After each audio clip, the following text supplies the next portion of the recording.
WCG was up against Sulky. That could have been that moment where, you know, forever we would remember him as a god, but in the end Sulky did pull through and Sulky managed to win WCG. Either way, our next players are ready. Cowman is gonna go up against Scarlett. First map, Habitation Station. Ben, I'm excited for some PvZ. I'm excited, and Cowman is excited. Cowman saying in the lobby chat, "Man, I'm so nervous, but I can't stop smiling. Good luck." Yeah. So really cool to see that. I didn't see that. Very promising, aspiring player coming into his own here. His first big show broadcast in front of a lot of people. Let's hop into game number 1. It is going to be on Habitation Station, and we are looking on here at a very famous Zerg player, the Red Zerg from Canada, with all sorts of accolades to her name. It is, of course, Scarlett. So far, Canada is 2 for 2.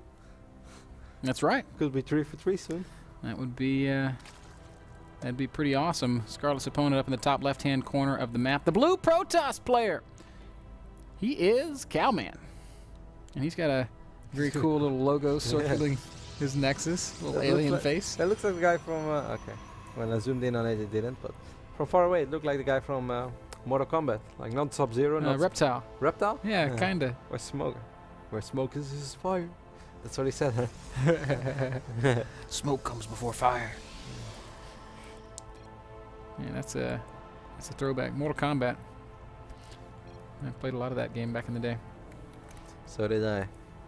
Wasn't very good at it. Me and my buddy Alan Phillips would come home from school every day and play Mortal Kombat. And I would always get in trouble because my mom didn't want me to play Mortal Kombat. She said, "You're not to play that game." She was afraid it would turn me into a serial killer. Well, it was close. And my mom was so protective. I couldn't play Mortal Kombat, and she wouldn't let me listen to music like Alanis Morissette and Def Leppard. But meanwhile, they took you out to the range to shoot guns, like every Southern man, right? Ben? Yeah, man, I shot guns every day of my childhood, believe it or Don't not. play Mortal Kombat, go kill a deer instead. Like, no, Mom, I don't want to hurt animals. I have done that. You're terrible, man. We don't do those things in Holland. I can remember the first deer that I ever. I don't think I killed it. I think my dad killed it, but I remember gutting it in the front yard. We hung it from a tree and cut it open and pulled the guts out. Enough. And it left an impression on young Ben. Never again. I don't hunt anymore. I don't like killing things. That's right. Neither do I. But I do know how to shoot. We see Cowman going with the in-base gateway expand. Curious to see how he's going to follow this up. If he's going to try to do something crazy and keep close eye on Scarlett are opening as well, because we saw those no-gas openings being punished multiple times by Naniwa in that Bitcoin show match that happened in late December, 22, 21 or something like that. But it seems like she still likes to go like that, as we still see no extractors being dropped, so most likely she's just going to produce a bunch of queens. And Hatch first into spawning pool, the opening for Scarlett. Very greedy one-gate expand for Cowman, doing it with no units, no Zealot being built. Just going to wait until all the pieces are in place before he starts. And he didn't even production. scout, so he saved some minerals with that as well. Maybe he feels like he doesn't have to scout against Scarlett. Sending his first probe across the map right now. I'm liking that I'm seeing Cowman play a standard early game, showing us that at least for game number 1, he's not afraid to go toe-to-toe against Scarlett, who has just completed that first hatchery, is producing double queen, as is the expectation. Now, I'm a little bit surprised that Cowman decided to scout the way that he did, because right now he doesn't know if there's an extractor in the main or not, which could definitely influence the way you want to play. Like maybe he wanted to try to pressure this no gas weather trend, even though like I've tried doing that myself a lot lately, and I must say either Zerg got a lot better in defending it, or I got a lot worse in executing it. But it's something that I thought that used to work, that you can just drop a bunch of gates and then be aggressive with it, but it doesn't really seem like you can break it anymore if they produce enough queens, get a spine crawler out early on, especially on a map like Habitation Station where there is a ramp as well.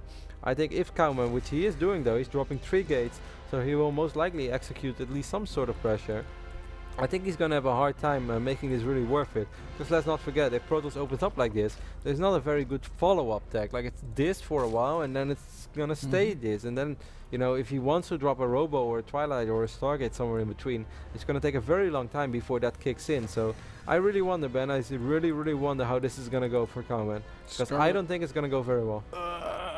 Wow, most unlucky Ling Scouts ever. Don't manage to sniff out that probe, and so Scarlett has no idea that there is a pylon on the bottom half of the map. Is dropping a spine crawler, though, has gone up to 4 queens, actually 2 spine crawlers. But where's that second spine? So he's gonna see that that other pilot now as well. So he saw the Zealodon on the map. He sees the mothership core. Scarlett knows exactly what's going on. And like I said, Ben, I've been trying this a lot myself, but I'm having a very hard time making this work, especially against 2 spines. I don't think there's anything that Cowman can do over here. No. There are 12 links on the way now as well. Scarlett already having a small worker lead, and if she decides to make a big rotation of drones, that's just going to snowball. Time Warp does try to land on the Queens, but Queens are virtually unaffected by Time Warp. They're already so slow that it doesn't slow them down all that much. It's weird how that works. They're not slow. On creep, they're pretty quick, man. Yeah, but Time Warp doesn't slow them down as much as it slows down other units. What can I say? I don't know. Queens are good. The Queens are great, man. They're awesome. Scarlett's getting a +1 melee attack for her Zerglings. And at this point, Cowman has more or less abandoned the intended aggression. He's going to lose that pylon. He's most likely going to lose this second pylon as well. We can see a Stargate going down in the main base of Cowman, but still, Ben, I don't, you know, Starbase or... Whoa. It's going to go up to 3 bases as well. There is a Ling over there for Scarlett, so Scarlett knows exactly what she is facing. But still, though, like, what is that Stargate really going to achieve? There are already so many Queens out on the map. I have a really hard time that imagining this target is the right thing to do right now. Oh, here comes Cowman. He's going to try to push into the natural. Scarlett forced to bring those Lings back home, and actually Cowman recalls away, not wanting to lose anything. So good job of, I guess, buying a little bit of time, but Scarlett is now marching across the map with some Speedlings and wants to do something about this building Nexus, and I don't think that there's actually a whole lot that Cowman can do to stop it. Maybe he'll kill the Zerglings, but I don't think he's... Could actually maybe get close. Okay, now there's Zerglings working on that sentry. No more force fields, and now it won't get close. Now most of these Lings will actually get away as well. I thought either maybe he's able to keep it alive with a bunch of force fields around it, or at least he's able to trap a lot of these Zerglings, but in the end, neither was happening, as he lost that sentry a little too early while it had so much energy. Scarlett doing a good job there of slowing down that attempted third base, dropping her own gold now as she continues to be active around the map with her Lings, catching this probe down in the bottom half of the map. Zerglings spotting these Zealots. Once +1 finishes, Scarlett might be able to fight that. Instead, she's going to run over here to the natural expansion. Force field goes down immediately. We'll keep these Lings out of this for now. Void Ray starts working on that gold base of Scarlett. I do not think, though, that the Void Ray is able to kill it. Oh, no, here come all those Cowman Lings, and missing +1 is ready. fields. And that is going to prove to be a costly question mark? If it was 1-1 Lings, maybe, but... +1 armor hadn't finished up yet, and Cowman does actually manage to push it back. Void Ray does reasonable damage to this hatchery, but Scarlett is able to get her Queens into position. No, new Zerglings, though, dealing more damage, and there are not that many units right now for Cowman left. He's warping in 2 Zealots. He's going to need that Void Ray to keep this hatchery alive, keep this Nexus alive. Scarlett is throwing up the Spire behind this band. This can go 2 ways, either fantastic or miserable when Cowman is aware of it. But Cowman lost most of his sentry. He still has 1 sentry, but he doesn't really want to use hallucination. He doesn't even have the energy for it. Like, if he scouts this, he's dropping a second Stargate. That, but I have no idea. Perhaps he just wants to play Sky Toss.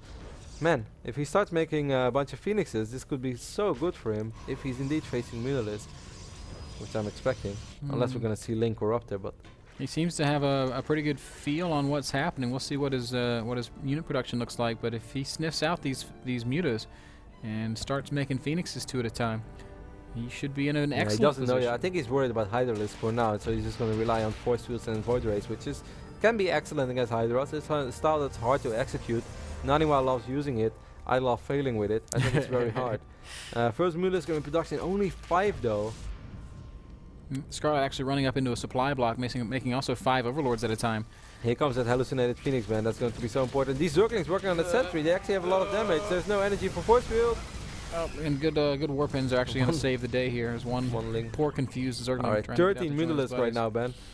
Here comes that hallucinated Phoenix. So this is going to spot at least 1 Muta. 3, 4, 5. So the intentions of Scarlett have been revealed. Now Phoenixes are going to be produced 2 at a time, and Cowman has got to figure out what he's going to do here. He needs extra cannons. He needs something, some way to buy time against these mutas, because Void Rays... I think keep these units in the gold and send the Mothership Core, cast Photon Overcharge in the main base, then get up to 4 or 6 Phoenixes, and I think he's in okay shape.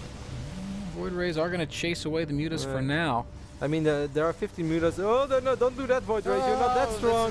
This is not what you're supposed to do if you're a Void Ray. Nope, you don't want to meet a Mutalisk. Cowman is now forced to disengage, losing 2 mutas. Pops Guardian Shield out of desperation.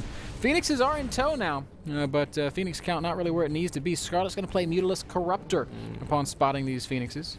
Once you have Phoenix range, it's okay to deal with that. Before Phoenix range, it can be very hard. Here come, do we have another photon overcharge? That's what I wonder about. There is not enough energy on the Mothership Core band. So he's going to have to micro these Phoenix. Maybe he can wipe in a few Stalkers, anything to buy time, I'd say. He cannot lose power on these Stargates. That would be disastrous. Losing so many Phoenixes. This is terribly, terribly bad news here for Cowman, who with now he was building only an Oracle? a single Phoenix out on the map. Maybe he's to use Revelation. With these mutas. But still, I find that a very eager moment to build an Oracle. What do you think? Well, you know, Scarlett doesn't have much defenses around the map. Maybe if that Oracle can sneak into a base undetected, it can kill a lot of drones. 160 supply against 100 though. Scarlett's macro behind this. He's up to 80 drones. So even if eventually these mutalisks would get cleaned up, let's not forget about these 2-2 links that we have on the ground. That also makes it very hard for Cowman to march across the map and ever do something. When Scarlett plays muted on another level from most of Zergs. Oracle is going to get spotted out here by the Corruptors and the mutas, and it's just going to go right down. Just look at how active Scarlett is around the map. Spreading Crete, taking bases, using Lings to great effect, trying to find openings as these mutas continue to be very aggressive. Phoenix counts up to 7. 7 Phoenixes against 12 Mutalisks. Phoenix range is also complete, so they will be able to trade pretty well. But this is scary, man. When the Zerglings come knocking at the front door, and there's not much of a defense here, the Phoenixes cannot trade well against the Corruptors. The range is going to be very important. Oh man, that Void Ray is going to go right down. Zerglings are just going to crush these probes. There's no gateway units left to really challenge them. And Scarlett is showing us why she is widely considered to be one of the world's best Zerg players. Le massacre, as the French would say, Ben. This one is pretty over. There's Zerglings in the main, there's Zerglings in the natural. The moment you start lifting up Zerglings with your Phoenixes, you often know that you're in a pretty bad position. There are a lot of Corruptors as well. Eventually these Phoenixes could maybe clean up these Corruptors, but not before the Zerglings are dealing so much damage on the ground. 50 supply against 180. I think we can engage ourselves for man, Scarlett is so good at this game, just crushes right through, makes it look easy. Good game, says Cowman, as Scarlett goes up 1-0. Kevin, I really felt like Cowman was doing it pretty well. And then I think it was really close. It all came down to him being forced to use photon overcharge at that gold base because those void rays went a little bit out of position. You know, even if he doesn't take that much damage, I still really wonder how is that game gonna go, because at the end of the day he needed something to actually deal with those Zerglings on the ground as well. Even if he would like stabilize in the air battle and you know maybe those void rays could do something, how is he gonna deal with like 60 to 100 links running around the map with 2-2 upgrades when he has no upgrades on the gateway units? But yeah, it really went wrong when the Voyagers were out of position and he was forced to cast Photon Overcharge there, and then he was forced to fight with only 4 Phoenixes to keep those targets alive. And when you have that little Phoenixes, it's very easy to lose them. It's so crazy how it works, because it's either to the point where your Phoenixes can't really get it done, or they really get it done. There's almost no in between. But great game by Scarlett, great macro. A great first game by Scarlett. Guys, we're going to take a very quick short break. When we return, it'll be game number 2, Scarlett versus Cowman, and WCS America Challenger League will be continuing.